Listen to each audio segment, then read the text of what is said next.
So, two members of the National Guard were shot near the White House today. I want to give you guys the latest, and let's jump right in. So, you can see the headline then. Two National Guard members shot near the White House. Whether or not they were targeted, Hegseth's going to say that they were. And I'll say this, there's a lot of reports coming out, and we'll learn more as this develops. It's literally coming out right now. There were also conflicting reports on the condition of the Guards members. So my understanding so far is that there were 3 people shot. So the 2 Guards people were shot. I think it was 1 man, 1 woman. And then the shooter looks like had been shot. I don't know the specifics of the conditions of any of them because you're going to hear different reports, but it does sound serious because the governor of West Virginia, he actually tweeted out that they had passed away and then later retracted the statement. I'll read the retraction and you can make up your mind for yourself. It says, it's from the governor of West Virginia. We are now receiving conflicting reports about the condition of our 2 Guards members and will provide additional updates once we receive more complete information. Our prayers are with these brave service members, their families, and the entire Guard community. But again, it's if you've been following this, Trump is not at the White House right now. He's in Florida, and this comes at a time where we're all, really quite worried about the ramping up of violence in USA, and I don't want to see any of this kind of stuff.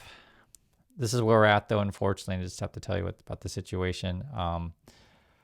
What is Trump saying? This is Trump tweeting out, the animal that shot the 2 National Guardsmen, with both being critically wounded and now in 2 separate hospitals, is now severely wounded. But regardless, will pay a very, very steep price. God bless our great National Guard and all our military and law enforcement. These are truly great people.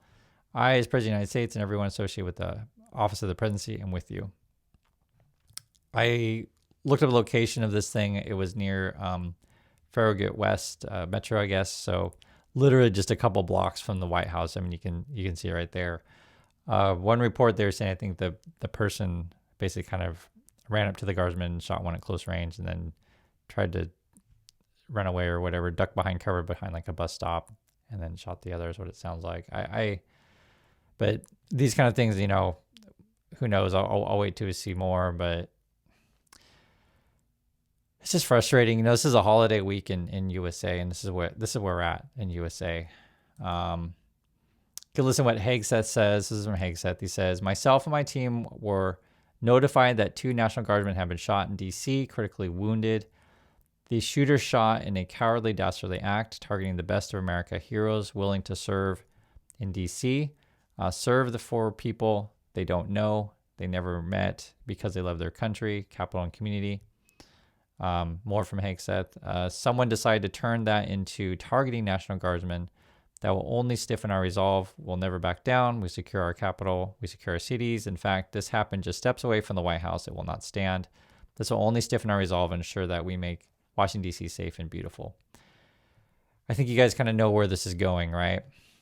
If you're on Trump team, you say, well, we have 2 National Guard members shot, therefore we need to send the military to every city in the country and militarize everything. That's what they're going to say. I think you guys already know that. And, I've been worried about this scenario, just to be frank. The other point of view will be, well, look at 2 people who are just shot now. We're escalating the violence. This is definitely why we don't want militarization of the country. I'll say this is not what National Guard is trained for. They're not trained to be police, to be patrolling American streets. That's not their purpose. And so if this ends up being a problem that the Trump people created, how do you solve this thing? I mean, it's like, because they're just going to make the problem worse by, like, just for example, it's the same situation, say, with the tariffs. If Trump's like puts tariffs on everything and then costs go up, of course, you're going to pay more. And Trump says, hey, I'm going to help you. I'll remove the tariffs. Oh my God, you're so great, Trump. Thank you for lowering the cost. But it's a situation here of like, you escalate the tensions, you send military everywhere, right? You send your ICE people everywhere and start riling up stuff, starting to basically instigate something, and then something happens, and then, Be honest about what's going on.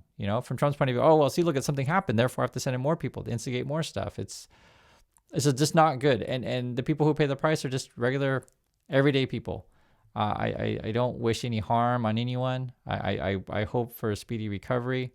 I hope they live, to be frank. I saw the reports before that they said that they had died, and I don't know. I really don't know. And even the governor's tweeting that out already, and the whole thing is deeply, deeply troubling. You can see this is Fox News then. Breaking: suspect in custody, 2 National Guard members shot.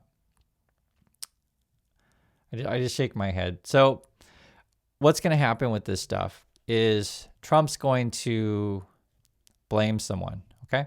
That's how this game is played. It's never going to be Trump's fault, right? Trump will never admit that. They're already setting up a fall person of being Nome, and this is regards to the deportation flights. If you guys remember this, the whole thing with El Salvador, the jets had turned the planes around, the planes didn't turn around, whatever. They're going to blame that on Nome, okay? And this would be any number of things. The same with the National Guard thing. If something goes wrong, they'll blame it on Hegseth. Oh, it's all Hegseth's fault, whatever. It's all Nome's fault. Who knows? Maybe it's Bondi's fault. Doesn't matter. They'll blame something else. But I'll just say this, like, all the Trump people, they're all greedy. They're all self-serving. They're all incompetent. We can all see it play out live publicly. And the reason why you have this essentially nation falling apart is because Trump's more concerned about himself and building his stupid ballroom, right? If you want to understand what's going on, you can't just look at just one incident and isolated. Because like I said, that's what a lot of people do. They'll say, oh, look at someone was, 2 people were shot. Therefore, we got to send more military. Just looking at that isolated. But if you think of the larger picture, okay, what's instigating this? Like, why are we doing this? And you can bring up the gun thing if you want. It's just real. There's more guns in USA than people, right? What do you think is going to happen when you start riling up all these people for any number of reasons that Trump's doing, be it the economic problem that people are having, be it people are, getting their papers checked all the time, or be it ICE is instigating things. And you see countless videos. It's like, it's getting worse. And I promise you, like, the economic situation matters a lot. It deeply matters to people's psychology. People are losing their jobs. It escalates everything. And then when you look at what Trump's doing, that's why I'm showing you this. He's just concerned about building bigger ballrooms. It's obvious. Trump wants a bigger White House ballroom. His architect disagrees. And so if you're a Trump fan, you basically just live in this weird culty world, and anything that doesn't, go with what, your dear leader says, and you say, oh, it's all fake news or whatever, right? So that's what Trump's up to today. He's blaming the New York Times here, saying the enemy of state, it's all negative. And Trump then will say, hey, I have the best IQ ever, the best health ever, the best polls ever. And says he's the most awesomest of all time. I'm mentioning this is because it's just this reality distortion field. And if you report on that, people get upset. So for example, this is the New York Times defending themselves then after Trump attacks them. The Times says, reporting is accurate and built on firsthand reporting of the facts. Name calling and personal insults don't change that, nor will our journalists hesitate to cover this administration in the face of intimidation. Tactics like this, expert and thorough reporters like Katie Rogers exemplify how independent and free press help the American people better understand their government and its leaders. Why do I bring that up? They just brought out a report recently. It says, this is on Trump, shorter days, signs of fatigue, Trump faces realities of aging in office. Okay? As the country's falling apart, members of the National Guard are getting shot, Trump's getting old, and it's just completely incompetent. This is a really good post that someone had, right? Smart men don't tell you how smart they are. Rich men don't tell you how rich they are. Tough men don't tell you how tough they are. Honest men don't tell you how honest they are. Con men do. And that's what Trump does, like, nonstop. He just tells you, like, I had the greatest MRI of all time. I had the greatest blah, blah, blah of all time. Like, every time it's the greatest of all time. It's just the reality. Like, there's a shooting outside the White House, right?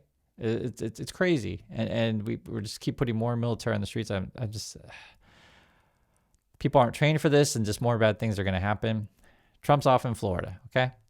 This is the holiday week in USA. They got Vance out doing the PR stuff, right? Feeding the troops. You can see right there. And the Times report is actually important because it's stuff we all kind of know. Just, how this stuff works is if you know people on the inside, right? You ask a assistant, you ask a staffer, hey, what's going on with Trump? Why didn't he appear at whatever, scheduled thing he's supposed to be at? And you ask questions on this stuff. That's what people should do. Ask questions. And when you get reports, basically what it ends up doing, and you analyze all this stuff, put it in context, not just one incident. Turns out, most of Trump's public appearances are between 12 and 5, right? He only appears in the day, basically. And we've already heard this before. He's, waking up late, going to bed early. He's just old. It's not hard to figure out. He's old. Falling asleep in meetings. You can see this here, paints his hands with makeup, whatever. So whatever condition, he's got a problem with his ankles. And if you want to watch channels that nonstop just identify his health, you can do that. But like I always say, put it all in context and also have a historical and cultural understanding of what's going on. So the easiest way to describe the whole Trump system or the whole Trump thing is basically he's the dying king, and you have all these vultures and worm tongues around him. And worm tongue, right, reference to Lord of the Rings. So basically people who whisper in his ear and try to manipulate him. And it's obvious that he just reads whatever's put in front of him. And as long as there's money in his pocket and he can have his, photo op and, Instagram handshake, that's literally what he's interested in. He's interested in making a TV show. That's Trump. He's a TV personality. That's basically all it's ever been. And then you surround yourself with a bunch of greedy, self-serving individuals. He picks people who he thinks have great looks for being on camera. He'll talk about people's hair or whatever. For real, it's so ridiculous how stuff is. And it's like, I think what's so sick about this stuff is you have all these sort of like Trumpy influencer people out there who keep promoting this, lies that he's such a great leader. It's obviously, he's getting old and never has been, has a whole bunch of bankruptcies, etc. Right? List goes on. If you're watching my channel, you already know this stuff. I'm just telling you sort of why we're in the situation that we're in.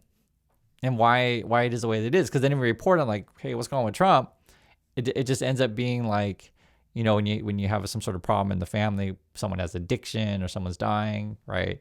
Or someone got written out of the will. It's basically that kind of stuff. It's like your crazy family drama stuff. Some people admit what's really going on. Some people want to cover it up. Some people have self-serving reasons why they say whatever that they say, right? And few people are honest. If you ever, watch a dysfunctional family movie, TV show, or live one in your real life, you'll know exactly what this is. This is how nuts the White House is. It's completely unprofessional. It's just a dysfunctional family cult. That's the best way to describe it. So that's why you get these headlines. And leaked U.S.-Russia call sets off global game clue. Who did it and why? Basically, Trump's greedy people, be it Kushner, Wickoff, right? Real estate, finance people. They're saying, how can we divvy up Ukraine? How can we work out a deal with Russia to divvy up Ukraine? That's what it boils down to. And Trump wants to build his hotels and Russia or wherever, right? Even when the South Korean President Lee met with Trump, he was making jokes, basically making fun of Trump's like, you should, build a hotel and go golfing in North Korea. It's so obvious what's happening. And I like I said, you have to put this in context. I know some people say, hey, tell me every single detail about the shooting and stuff like that. We'll talk about that when we get it, okay? Fine with that. But if you want the place in the country to be better, you have to talk about the full context and understand fully what's happening, right? But how the algorithm works, how the news cycle works, how what most people watch on YouTube, you want to watch someone who just screams and yells and, acts basically for a full drama queen, that kind of thing. And that's what like much of the U.S. culture is these days. And then that's why you get stuck in this kind of endless, time loop of repeatedly bad news spiral downward because no one's looking at the big picture. And so long story short, total incompetent leadership at the top, self-serving individuals, and things are just completely falling apart. And we just got to make it the midterms into the next election. Yes, if you want to take the negative point of view, Trump will try to figure out ways to send yet more military and try to stop elections. Yes, if you want to take that negative point of view. I don't know if it's going to go that far. I hope not. I live here in Korea. President Yoon, who's just like Trump, I made several videos on this topic. People ask me, you could find all the videos. I have to bring it up because Yoon pulled the same crap that Trump's doing. Basically, send the military based on conspiracy theories and try to take over everything. That's basically what it boils down to. And what ended up happening, there are many members of the military who realized, man, this is nuts. The king is nuts, basically, right? And end up slow walking the orders. And I hope there are still people of character in USA that stand up against Trump. That's my thoughts on that. So I wish the best of the family of the two members of the National Guard. I really don't know. I just say that the early reports were saying that they had passed away, but I don't know if that is indeed the case. But I'll say this, if they're already talking about that, they're probably not in good shape. And I'm really, really sorry to hear that. And this is during a holiday week. It's very frustrating. So I'll catch you on the next video.